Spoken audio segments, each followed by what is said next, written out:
Freedom's the answer. What's the question? You're listening to Ernest Hancock. Stop me now. I'm having such a good time. I'm having a ball. Don't stop me now.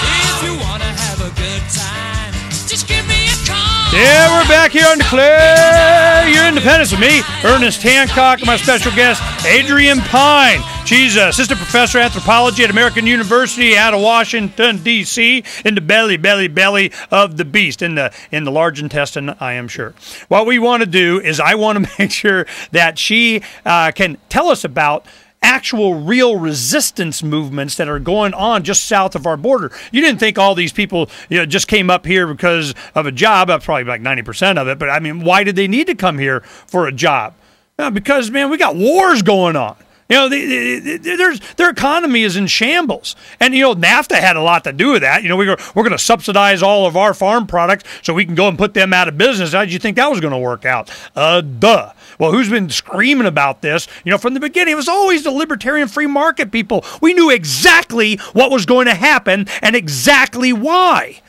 Quit taking people's stuff. Quit socially and economically engineering people into poverty to benefit who? The guys that get to make the rules, that's who. And I don't care how much you get to have to say, oh, yeah, we're going to get a Democrat president to do this. Oh, we're going to get a Republican president to do it. You know what? They're going to do it for their benefit, guaranteeing their buddies. That always happens. So now you have these people, it would be the indigenous people or people that have been there a long time in the mountains and kind of, this, you see this valley right here? It belonged to me. It belonged to me and my family. Going back a long time ago, and guy showed up with a shiny badge and said, guess what? It's ours now. Really? Well, what we finding out in Afghanistan? They've been dealing with this since for freaking ever. And they're going, we had this gentleman, I got to tell you this, Adrienne, you'll love this. I had this guy on. He has a talk show called The Captain's America and Troop Talk Radio to the troops, sponsored by the Department of Defense.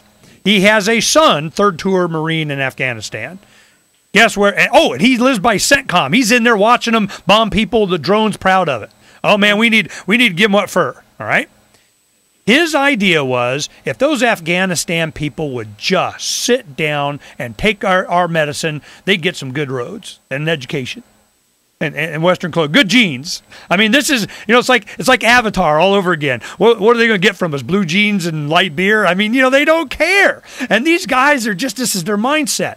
But I want to make sure on the left, you have, they understand the same realization. When you start throwing words around like social justice, we're going to use our power of American government the right way so we can what? I mean, how about we just leave them alone? And when you don't leave them alone, you have movements. So start telling us, that one, it really hit a lot of kind of romanticized here in America about the guy, he was supposedly an attractive, wealthy landowner that put on a bandana and became a hero. Tell us what you know about that.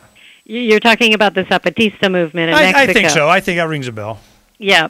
Well, that's a movement that's really led by indigenous people in Chiapas, and there is the figure Subcomandante Marcos, which is the kind of sub-commander, is how he fashions himself. And, of course, he is a very charismatic figure, but it's been a profoundly horizontal movement. That is, he has not been somebody who has taken power away or centralized power, and that's been really a big part of its strength. And also because it's a profoundly anti-statist movement. It's talking about how violent the state of Mexico has been as an actor, and it specifically was coming out against NAFTA. I mean, the first Zapatista uprising was on the day that NAFTA was enacted, and that was an important, intentional symbolism there. They recognized well before NAFTA had been able to carry out the damage that it has now carried out, that it was going to do exactly that. And, you brought up earlier that the government is really responding to a few people. I mean, I think that's an important point. We have a government of the corporations, by the corporations, and for the corporations. And, and if government is taking anything from us, it's through the corporations. It's by providing corporate welfare for institutions like the Bank of America, for example, and we're really looking forward to the WikiLeaks releases on that. And it's been, as you say, taking our stuff. And there's a history of our stuff being taken. I think that if we weren't spending our money on wars in Afghanistan and on counterinsurgency wars in Latin America, it really wouldn't be that big of a deal for us to provide public education in this country or even health care. It would cost far less than the amount we're spending to kill people around the world. And I think we need to keep that in perspective, that it's these corporations and the control that they hold over our government that keeps us from having access to our stuff. Okay. Go ahead and give me the mentality of the people there. Are they starting to come to the realization that, we're better off with none? Or are they trying to come up with an idea that they need to replace it? They want to reform it? What was their argument? What was the intellectual case they were making? You mean the Zapatistas? Yeah. That's a fundamentally anarchist movement. Much of what they were arguing is that if anybody is going to govern us, that it should be us. That's what they were saying, is that they wanted to self-govern. They did not want to have a government that was profoundly antagonistic to their interests and their survival, telling them what to do. And so it's a movement to take control of their resources and to take control of their governance as well. Other movements have a very similar bent. Well, before we get to the other movements, tell me about, because I'm liking these guys already, What is their current status? Are they still engaged?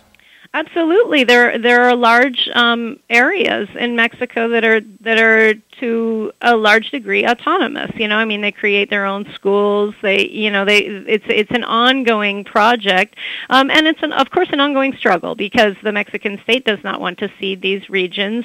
But what it's done, it goes far beyond the territories that are considered Zapatista territories, because the impact that it's had, both ideologically and in practice throughout Mexico, has been very profound. That is, in Mexico, the Zapatistas are now seen as a model. There are communities in the north, on the border, that are modeling themselves after the Zapatista communities and challenging the logic of the Mexican state, and also, of course, the violent border patrol scene, the logic of the United States as well.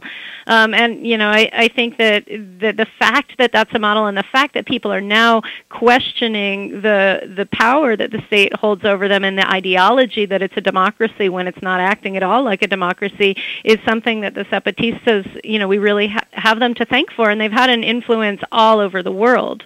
Oh, I need to know more about these guys. That's good. This kind of thing just comes right in line with, what we're talking about. And so now let's look at other popular movements that they're popular because of what? Is it because they're advocating for this autonomy, or are they wanting to use some kind of structure, either use a structure in place or replace it with a structure? And how successful have those been?